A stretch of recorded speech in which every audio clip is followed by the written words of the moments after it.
Two 200-pound St. Bernards nobody wanted, surrendered together the week their owner died, sat in a shelter as a bonded pair for 287 days.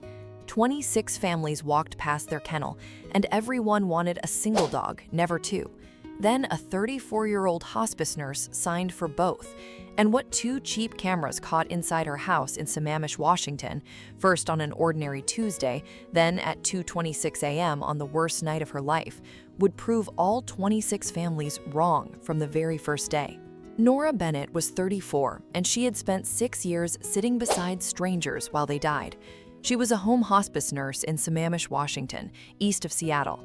Her job was to hold a hand at 3 a.m. in the worst room of someone's life. She was so good at it, she'd forgotten to build a life of her own. She lived alone off East Lake Sammamish Parkway, and she hadn't slept a full night in almost 2 years. She wasn't afraid of intruders, she was afraid of the quiet. She was not looking for a dog, and definitely not for two. Her last patient was Ray Coleman, 81, a retired ferry engineer with 2 enormous St. Bernards. For weeks, those dogs watched her work, learning her. When Ray slipped away on a rainy Thursday, it was Nora holding his hand and those 2 dogs pressed against the foot of his bed who would not move. His grown children flew in from out of state, looked at 400 pounds of grieving dog, and decided within a day of the funeral. They surrendered both to Cascade Animal Rescue and flew home. That, Nora told herself, was the end of it. Except the dogs sat in that shelter for 287 days. She knew because she kept calling. 26 families came through, and the coordinator, a woman named Renee, gave each the same speech. They're a bonded pair and we won't split them. We tried once, the big one stopped eating and the other tore the chain link until his gums bled. So it's both or neither, and both is 400 pounds of dog. 26 families wanted one dog. Everyone wanted the sweet story without the second mouth. Everyone walked away. I still see you haven't subscribed. These two waited 287 days for someone to choose them, so hit subscribe before you see what the camera caught after she did. On a Tuesday in November, Nora sat in the Cascade Animal Rescue lot a while, then went inside. She found them in the back run. The bigger one was almost entirely white, 201 pounds, with a brown mask over one eye. Ray had called him Sully. The other was 199 pounds of mahogany and white, a name Ray used to holler across his yard, Angus. Sully and Angus, shoulder to shoulder as always, but Sully wasn't watching the door anymore, and Angus's eyes were half closed. They had the look Nora knew from 100 hospice rooms of someone who has stopped waiting for the door to open. Then Sully lifted his head. He saw her, and 200 pounds of dog stood so fast he knocked his water bowl across the concrete and pressed his skull to the chain link, staring like she was the last familiar thing on earth. "You knew him," Renee said. It wasn't a question. Nora signed the papers 40 minutes later. The first 72 hours were a catastrophe. Sully knocked a floor lamp into the wall in the first hour. Angus discovered the couch, a gray 2-seater she'd bought secondhand, climbed on and sank into it until the frame groaned. Then Sully joined him. Within a week, Nora owned that couch the way you own a national park. Technically hers, but it belonged to the wildlife now. They came with rules. 1. The couch was theirs. She could sit on it, but only if she got there first, and only in the 8 inches they allowed her on the end. 2. Sully did not approve of her leaving. Every morning, the second she picked up her keys, he threw back his head and let out a long, operatic groan, the mournful complaint only a St. Bernard can make, as if she were being lost at sea. 3. Angus leaned. He'd wait until she was at the counter, then press his full 199 pounds against the backs of her legs until she was pinned to the cabinets. And the drool. Nothing prepares you for 2 St. Bernards. For a month, Nora found mysterious drool spots on the ceiling she couldn't explain, until she watched Sully shake his head after a drink and fling one clear up to it.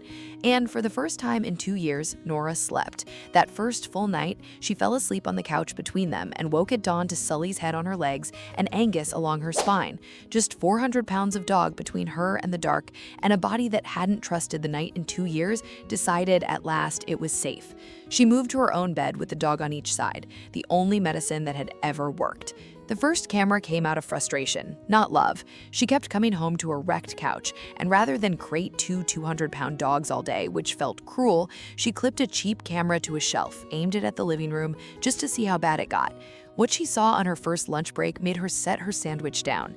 Every time Nora left, Sully and Angus did the exact same thing. The second the door clicked shut, both got up. Sully pressed his nose to the bottom of the door, breathing her in.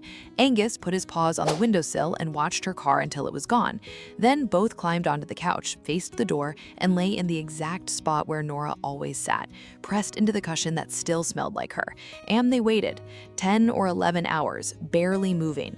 The wrecked couch was never destruction. It was two dogs keeping a vigil in the one place that still smelled like the person who hadn't come home yet.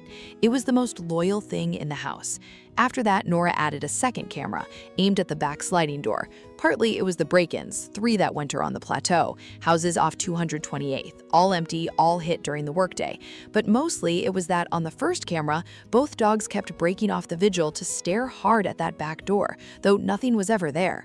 By the second month, Nora had a routine, and more than that, a life again. Sully groaned his foghorn complaint every morning at the sight of her keys.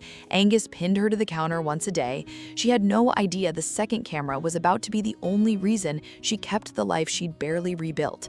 It happened on a Thursday night in January. Nora was working an overnight across town at 2:26 a.m. when both cameras buzzed her phone at once. Motion. She opened the app half expecting a raccoon. The living room looked normal, Sully and Angus on the couch in her spot facing the door. Then both heads came up at once, and Sully's body went rigid, a posture she knew by heart now. She switched to the second camera, the one on the back door. A shape moved across the deck, a gloved hand working a pry bar into the sliding door frame. Nora's blood turned to ice. She was 19 minutes away with nothing to do but watch. The door slid open 8 inches, and 400 pounds of St. Bernard came off that couch at once. There was no sound on the camera, but she didn't need it. Sully hit the sliding door like a landslide, Angus half a second behind, and the two gentle giants who groaned about her keys became a wall of teeth and noise. The gloved hand ripped backward, the shape went down hard, scrambled up, and was gone over the back fence, leaving the pry bar behind. Nora was already on the phone with 911, hands shaking. King County deputies were there in 9 minutes. They found the pry bar, a boot print in the flower bed, and on the second camera she'd almost never installed, a clear frame of the man's face before the dogs hit the door. It matched prints from the 3 earlier break-ins. 2 more houses were hit that week, both empty, both without a dog inside. Nora's was the only house on that street touched and not taken. One deputy looked at Sully and Angus by the ruined door, tails swinging slow. "Ma'am, that second camera will close 3 cases, but those 2 dogs are the reason you still have everything you own." Nora drove home at 3 a.m., sat on the floor of her wrecked living room, and pulled 400 pounds of St. Bernard into her lap. They let her. They always let her. The same 2 dogs 26 families had walked past. The same 400 pounds of too much. The same couch-hogging, drooling giants everyone swore would wreck her house. The couch they wrecked every day was never destruction. It was a vigil in the only spot that still smelled like her. Their staring at that back door for weeks was never nothing. It was 2 dogs guarding a threat no one else could see yet. Those 287 days in the shelter were only practice for the one thing these 2 always knew how to do: put themselves between the person they loved and the whole world. It was never too much. It was exactly enough. Renee posted the whole story on Cascade Animal Rescue's page 2 weeks later. Within 4 days, the shelter took in 31 new adoption applications, 9 of them asking about bonded pairs of big dogs. 3 sets of giants who'd waited more than a year found homes that month. Today, Sully is 5 and Angus is 6, old for the breed, and she treasures every gray hair on their faces. Sully still groans like a foghorn the moment she lifts her keys. Angus still pins her to the counter once a day. There are still drool spots on the ceiling, the couch is still theirs, and she still gets exactly 8 inches of it, and only if she sits first. She keeps Ray's old wool cap on the arm of it, because Angus still won't sleep without it. And some nights, she lets herself believe that's Ray's way of watching over all 3 of them.